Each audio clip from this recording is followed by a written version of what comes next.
कहानी।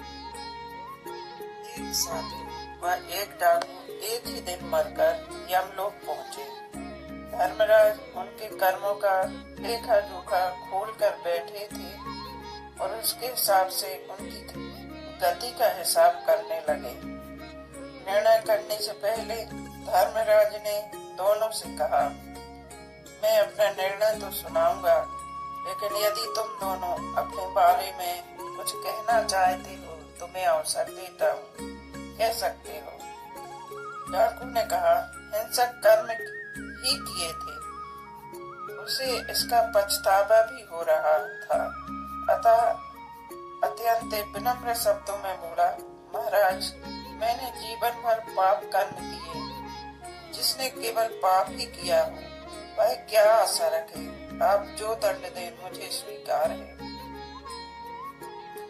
डाकू के चुप होते ही साधु बोला, महाराज, मैंने आजीवन तपस्या और भक्ति की, मैं कभी असत्य के मार्ग पर नहीं चला, सदैव सत्कर्म ही किए, इसलिए आप कृपा कर मेरे लिए स्वर्ग के सुख साधनों का शीघ्र प्रबंध करें। धर्मराज ने दोनों की बातें सुनी, फिर डाकू से कहा, तुम्हें दंड दिया जाता है कि तुम आज से इस साधु की सेवा करो।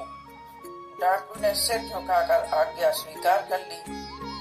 यमराज की आज्ञा सुनकर साधु ने आपत्ति जताते हुए कहा, महाराज, इस पापी के स्पर्श से मैं अपवित्र हो जाऊंगा, मेरी तपस्या तथा भक्ति का पुण्य निरर्थक हो जाएगा, मेरे पुण्य कर्मों का उचित सम्मान नहीं हो रहा है। धर्मराज को साधु की बात पर बड़ा क्षोभ हुआ।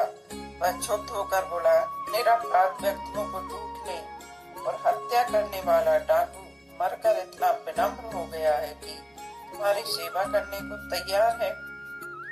तुम वर्षों के तप के बाद भी अहंकार ग्रस्त ही रहे, यह नहीं जान सके कि सब में एक ही आत्म तत्व समाया हुआ है। तुम्हारी तपस्या अधूरी और निष्फल रही, अतः आज से तुम इस डाकू की सेवा करो और तप करके पूर्ण करो। उसी तपस्या से जो फल है, जो अहंकार रहित होकर की जाए। अहंकार का त्याग ही तपस्या का मूल मंत्र है। यही भविष्य में ईश्वर प्राप्ति का आधार बनता है। झूठे दिखावे तप नहीं करने चाहिए।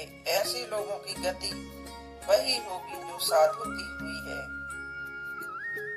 बोलो राधे राधे।